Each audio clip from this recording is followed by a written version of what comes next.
The immediate police response was not enough.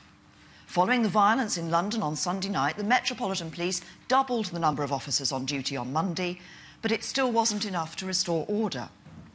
On Tuesday night, West Midlands Police and Greater Manchester Police suffered similar experiences. It was only when the police surged in even greater numbers, 16,000 in London's case, backed by a tougher arrest policy and earlier intervention to disperse crowds, they were able to restore order. And I want to take this opportunity to pay tribute to our police leaders who made those changes that led to the restoration of order on our streets. They worked tirelessly in leading their officers through a difficult time, and they deserve much credit for that.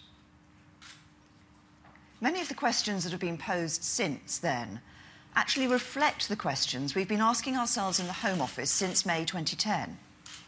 How do we make sure that the police are as effective as possible in cutting crime? In these tough economic times, how do we make our forces efficient enough to cut crime on a tighter budget? What powers do the police need to cut crime? How do we make sure forces are well led by single-minded crime fighters? And how do we make sure the police are accountable to the public?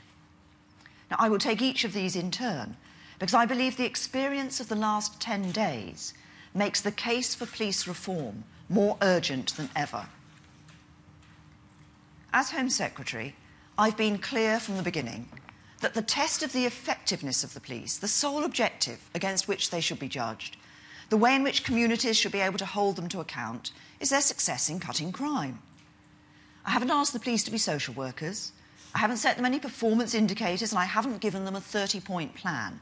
I've told them to cut crime. How police chiefs go about cutting crime is up to them. The last government tested to destruction the idea that you can set policing plans and targets from Whitehall for communities as different as Brixton and Berkshire, Salford and Surrey, Lewisham and Lincolnshire. So the responsibility of policing local communities will be kept local.